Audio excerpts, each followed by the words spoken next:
Le D4S offre de nombreux avantages en capture vidéo, que ce soit pour les photographes désireux de s'ouvrir de nouveaux débouchés ou la production audiovisuelle. Citons notamment la grande taille de son capteur qui confère qualité et précision à l'image jusque dans les très hautes sensibilités, une qualité de flux en Full HD en mode entrelacé ou progressif via la sortie HDMI non compressée en 4:2, et la très large gamme d'objectifs permettant de bénéficier d'une grande variété de rendus et de très faibles profondeurs de champ grâce aux objectifs les plus lumineux. Pour un enregistrement vidéo, vous choisirez le mode caméra qui basculera l'image en format 16/9. Un certain nombre de réglages devront être mis en œuvre pour mener à bien votre production vidéo. Pensez tout d'abord à votre mise en lumière. Pour cela, je pense que votre expérience de photographe saura vous inspirer. Vous ajusterez ensuite votre cadre. Ici pourra intervenir le choix des différentes zones d'image proposées. Le D4S dispose de 3 formats utilisant une surface plus ou moins large du capteur pour une même définition finale Full HD. Le format FX utilise toute la surface du capteur. Il bénéficie donc d'un angle de champ plus important, adapté pour les plans larges. Le format DX réduit l'angle de champ d'un facteur 1,5 par rapport au plein format FX, vous faisant profiter d'un effet longue focale sans changement de l'objectif, et vous permettra également d'obtenir une plus grande profondeur de champ. En effet, à cadrage égal, le format DX vous obligera à vous éloigner de votre sujet et à opérer une mise au point plus éloignée. Enfin, le format recadrage 2,7 utilise juste la surface du capteur nécessaire à l'obtention de la définition Full HD et évite le besoin de réduction de définition nécessaire dans les autres formats. Il sera donc le choix le plus qualitatif, mais au prix d'une réduction forte de l'angle de champ, ce qui peut aussi devenir un gros avantage lorsque le sujet est très éloigné. Pour faciliter le calage de l'appareil et surtout rendre plus agréables les mouvements de caméra, il est fortement recommandé d'utiliser un pied vidéo et surtout une tête fluide spécifique aux besoins du tournage. L'enregistrement sur carte, appelé aussi flux nomade, est parfaitement adapté au reportage. Ces réglages s'effectuent via le menu prise de vue, vidéo. En fonction de la qualité souhaitée, vous pourrez choisir la définition, le nombre d'images par seconde et le taux de compression de votre séquence. La qualité dite High de 24 mégabits par seconde sera adaptée à la majorité des situations, alors que le taux normal en 12 mégabits par seconde sera davantage préconisé pour une diffusion web. Le flux HDMI non compressé est dédié à des applications dites studio. Le signal de sortie est en 4:2, assurant une restitution des couleurs et des détails plus riches. De plus, l'absence de compression vous permettra d'intervenir en post-production de façon plus efficace et qualitative, notamment au moment de l'étalonnage ou pour des besoins d'incrustation. Cette sortie HDMI peut être utilisée pour brancher un moniteur de contrôle, pour enregistrer une séquence sur un enregistreur externe, ou simplement pour sortir un flux live et le diffuser en conditions de direct. Vous allez paramétrer la sortie HDMI dans le menu Configuration HDMI. Pour un affichage et un enregistrement propre de l'image sans les informations, pensez à désactiver l'affichage en visée écran dans les options du HDMI.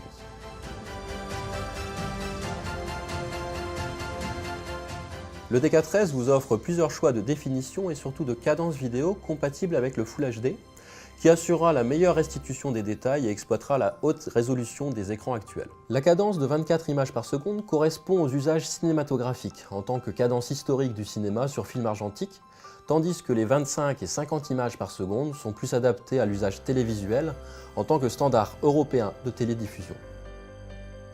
La cadence 60 images par seconde offrira quant à elle une grande fluidité et précision dans le rendu des mouvements et permettra d'effectuer au besoin des ralentis de qualité en post-production. Le format de fichier adopté par Nikon est le point MOV, suivant un encodage de type H264, l'un des plus répandus actuellement.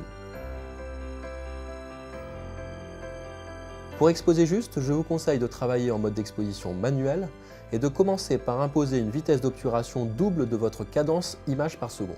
Par exemple, 1/50 de seconde pour une capture en 25 images secondes. Vous allez ensuite imposer une ouverture de diaphragme restituant la profondeur de champ souhaitée. Pour faire cela avec plus de fluidité et de précision, vous pouvez activer la fonction Power Aperture et utiliser ainsi les deux commandes PV et Function qui vont ouvrir et fermer le diaphragme de façon beaucoup plus douce et éviter le recours à la molette, peu pratique en vidéo.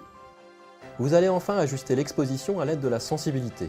Vous bénéficiez même de l'histogramme en temps réel en appuyant sur le bouton Info.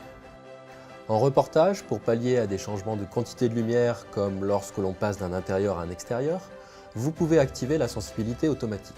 Ces séquences de nuit ont été réalisées avec le réducteur de bruit réglé sur Normal.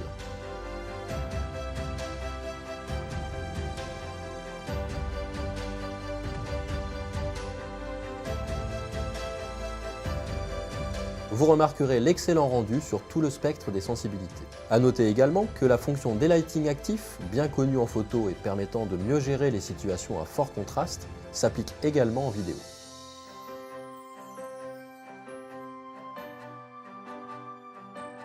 Une fois l'exposition calée, nous allons nous intéresser au rendu des couleurs qui passe par la balance des blancs et le Picture Control, ces deux réglages étant prévisualisables directement sur le moniteur. En vidéo, vous bénéficiez de la même richesse de balance des blancs qu'en photo. En plus des classiques lumières naturelles ou artificielles, l'appareil possède en mémoire de nombreux réglages de lumière fluorescente, vapeur de mercure ou de sodium. Il est également possible de réaliser une balance des blancs manuelle sur une zone de l'image, ou de préférer exploiter la gamme des températures de couleur qui vous permet de contrôler très finement et en direct la correction ou la création d'une dominante de couleur. Les Picture Control vous permettent d'imposer un rendu couleur à votre séquence, d'alterner entre rendu saturé et contrasté, ou doux et neutre. Si vous êtes expert en calage couleur, vous pourrez privilégier la courbe neutre couplée à une baisse de contraste sur ce réglage.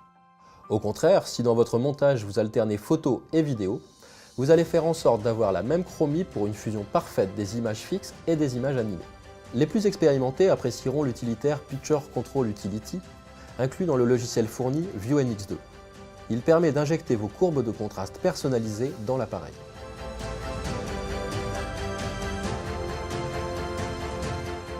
Le son en vidéo est une caractéristique souvent négligée à tort, car il se révèle être capital dans la plupart des productions vidéo. Que cette capture sonore soit un son témoin ou un son principal, vous allez régler les différents niveaux d'entrée son et sortie casque via le bouton damier et le sélecteur. En fonction de la puissance de votre micro, une vingtaine de sensibilités dans les niveaux d'entrée vous sont proposées. Ce réglage de son est paramétrable pendant la capture. À vous de choisir si l'amplification est faite par la mixette externe, dans ce cas on privilégiera un niveau faible type 2, ou par l'appareil. Le menu Paramètres vidéo propose également une nouvelle fonction permettant d'enlever les sons parasites pour ne conserver que les fréquences vocales. Ce sera très pratique pour une interview improvisée dans une ambiance sonore ou festive.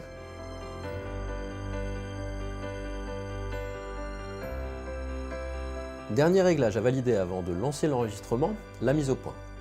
Vous pouvez travailler en manuel, monter un follow focus ou profiter des assistances autofocus. L'utilisation d'une loupe de visée facilitera le contrôle du point et vous isolera dans le même temps des lumières ambiantes. L'accès à l'autofocus se fait via le bouton poussoir AF à l'avant du boîtier et les molettes avant et arrière. L'autofocus peut être sélectif ou continu, sur des zones larges, étroites ou avec une reconnaissance de visage. Si l'appareil ne repère pas de visage, ce mode se comporte comme un mode classique sélectif. Il est donc très polyvalent. A noter que vous pouvez zoomer dans l'image pour vous assurer que le point est conforme. La grande qualité vidéo produite par le D4S ne nécessite pas des réglages compliqués, si l'on respecte ces quelques règles de mise en œuvre. Je vous conseille de vous faire la main sur des projets simples avant de vous lancer dans des productions plus ambitieuses. J'espère que ces quelques points vous permettront de mieux appréhender vos prochains projets vidéo. Pour compléter ce tutoriel, je vous invite à suivre nos formations dédiées à la Nikon School.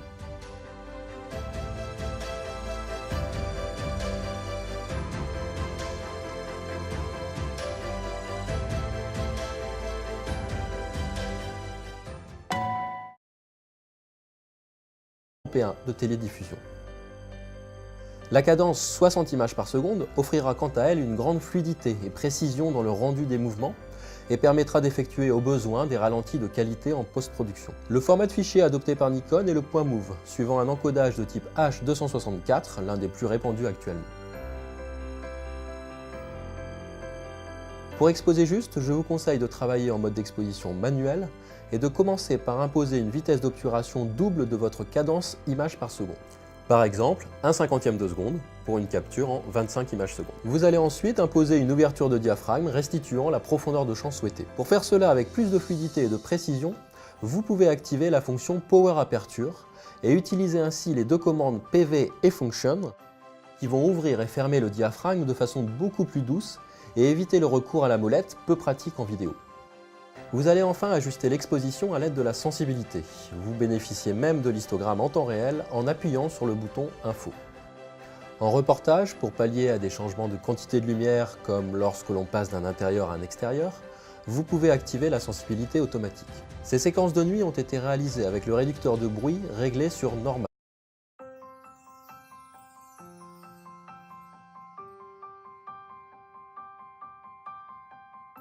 Le D4S offre de nombreux avantages en capture vidéo, que ce soit pour les photographes désireux de s'ouvrir de nouveaux débouchés ou la production audiovisuelle. Citons notamment la grande taille de son capteur qui confère qualité et précision à l'image jusque dans les très hautes sensibilités, une qualité de flux en Full HD en mode entrelacé ou progressif via la sortie HDMI non compressée en 4:2, et la très large gamme d'objectifs permettant de bénéficier d'une grande variété de rendus et de très faibles profondeurs de champ grâce aux objectifs les plus lumineux. Pour un enregistrement vidéo, vous choisirez le mode caméra qui basculera l'image en format 16/9. Un certain nombre de réglages devront être mis en œuvre pour mener à bien votre production vidéo. Pensez tout d'abord à votre mise en lumière. Pour cela, je pense que votre expérience de photographe saura vous inspirer. Vous ajusterez ensuite votre cadre. Ici pourra intervenir le choix des différentes zones d'image proposées. Le D4S dispose de 3 formats utilisant une surface plus ou moins large du capteur pour une même définition finale Full HD. Le format FX utilise toute la surface du capteur. Il bénéficie donc d'un angle de champ plus important, adaptable.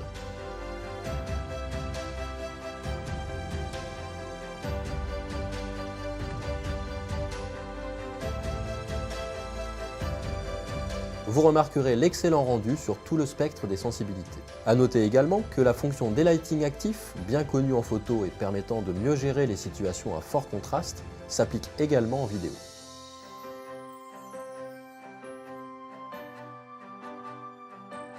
Une fois l'exposition calée, nous allons nous intéresser au rendu des couleurs qui passe par la balance des blancs et le Picture Control, ces deux réglages étant prévisualisables directement sur le moniteur.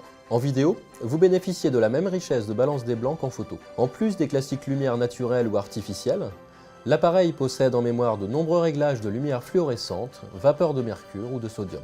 Il est également possible de réaliser une balance des blancs manuelle sur une zone de l'image, ou de préférer exploiter la gamme des températures de couleur qui vous permet de contrôler très finement et en direct la correction ou la création d'une dominante de couleur. Les Picture Control vous permettent d'imposer un rendu couleur à votre séquence, d'alterner entre rendu saturé et contrasté, ou doux et neutre.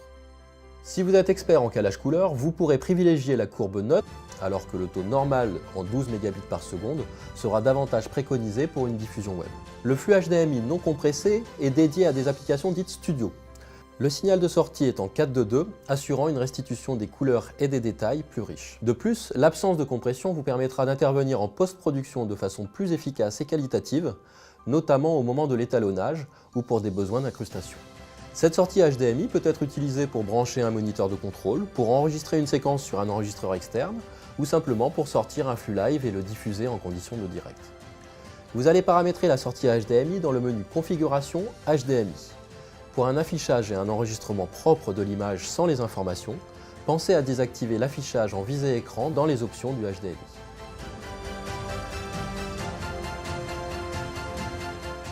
Le D4S vous offre plusieurs choix de définition et surtout de cadence vidéo compatibles avec le Full HD, qui assurera la meilleure restitution des détails et exploitera la haute résolution des écrans actuels. La cadence de 24 images par seconde correspond aux usages cinématographiques en tant que cadence historique du cinéma sur film argentique, tandis que les 25 et 50 images par seconde sont plus adaptés à l'usage télévisuel en tant que standard européen pour les plans larges. Le format DX réduit l'angle de champ d'un facteur 1,5 par rapport au plein format FX, vous faisant profiter d'un effet longue focale sans changement de l'objectif, et vous permettra également d'obtenir une plus grande profondeur de champ. En effet, à cadrage égal, le format DX vous obligera à vous éloigner de votre sujet et à opérer une mise au point plus éloignée. Enfin, le format recadrage 2,7 utilise juste la surface du capteur nécessaire à l'obtention de la définition Full HD et évite le besoin de réduction de définition nécessaire dans les autres formats. Il sera donc le choix le plus qualitatif, mais au prix d'une réduction forte de l'angle de champ, ce qui peut aussi devenir un gros avantage lorsque le sujet est très éloigné. Pour faciliter le calage de l'appareil et surtout rendre plus agréables les mouvements de caméra, il est fortement recommandé d'utiliser un pied vidéo et surtout une tête fluide spécifique aux besoins du tournage. L'enregistrement sur carte, appelé aussi flux nomade, est parfaitement adapté au reportage. Ces réglages s'effectuent via le menu prise de vue, vidéo. En fonction de la qualité souhaitée, vous pourrez choisir la définition, le nombre d'images par seconde et le taux de compression de votre séquence. La qualité dite High de 24 mégabits par seconde sera adaptée à la majorité des situations.